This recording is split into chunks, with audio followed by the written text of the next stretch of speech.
संतों की वाणी इसलिए प्रभावशाली होती है क्योंकि उनके जीवन में उस प्रकार के भाव की प्रतिष्ठा होती है जिससे शब्द निकलते हैं तो सीधे उस श्रोता के अंतःकरण पर चोट करते हैं। देखिए, प्रकट रूप में संतों की बहुत बड़ाई करना ये मर्यादा नहीं है, इसलिए मैं नहीं बोलता हूं। पर एक बात मैं आपको बोलूं, श्री प्रेमानंद बाबा ने अपनी वाणी से हजारों लोगों के जीवन का परिवर्तन किया है।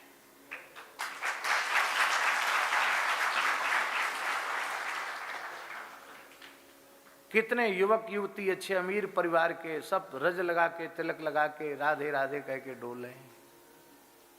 ये क्या है? एक संत की वाणी का प्रभाव है।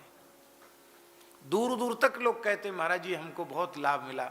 हमको ऐसे लोग मिले जिन्होंने कहा हमने अभी बाबा का दर्शन नहीं किया लेकिन हम तो बहुत उटपटांग चीज खाते पीते थे, हमारा सब छूट गया। महाराज जी हमको कभी वृंदावन वास मिलेगा कि नहीं?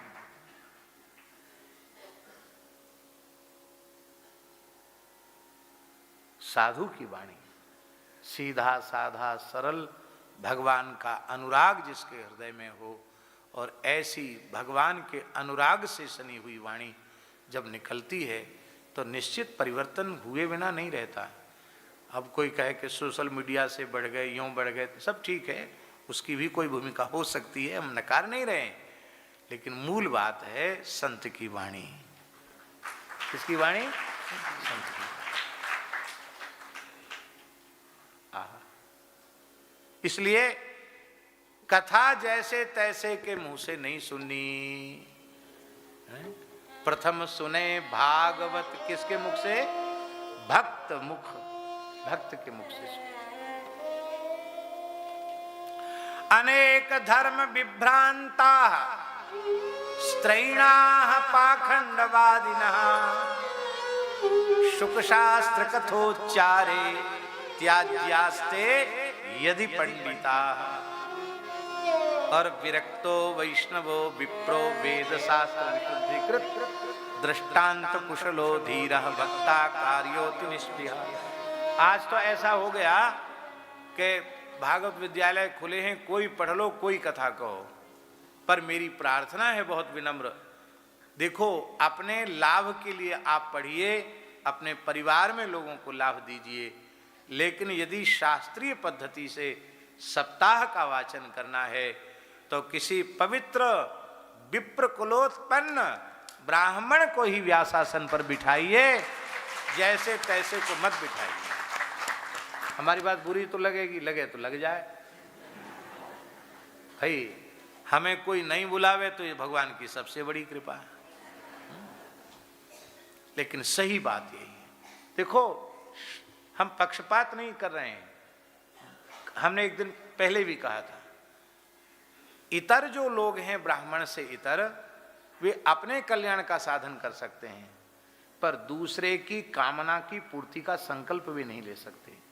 ये पात्रता भगवान ने ब्राह्मणों को प्रदान की है। इसलिए ब्राह्मण अपने कल्याण का साधन भी करते हैं और दूसरे के दुख को दूर करने के लिए मंत्रादि का जप भी करते हैं। क्षत्रिय वैश्य को वो अधिकार नहीं है, वो अधिकार केवल ब्राह्मण को है। पंडित जी महाराज, ब्रज की महान विभूति पूज्य पंडित श्री गया प्रसाद जी महाराज, उनके एक साधक रहते थे बरसाने में, श्री राधा शरण जी, राधा शरण बाबा।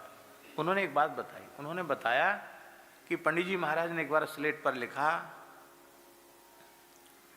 कथा नहीं सुननी, केवल नाम जप करनो और श्रद्धा पूर्वक गीता भागवत रामायण इनको स्वाध्याय करनो। पंडित जी ने स्लेट पे लिख दिया। अब सबके कान खड़े हो गए, पंडित जी तो कथा सुनने को मना कर रहे हैं। तो फिर पूछा पंडित जी से कि महाराज जी आपने ऐसा लिखा स्लेट पर, उसका आशय क्या है?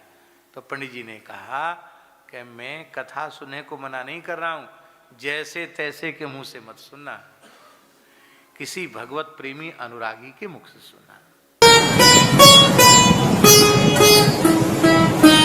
श्री सीताराम प्रतिदिन सत्संग एवं दर्शन के लिए श्री महाराज जी के ऑफिशियल चैनल को जरूर सब्सक्राइब करें।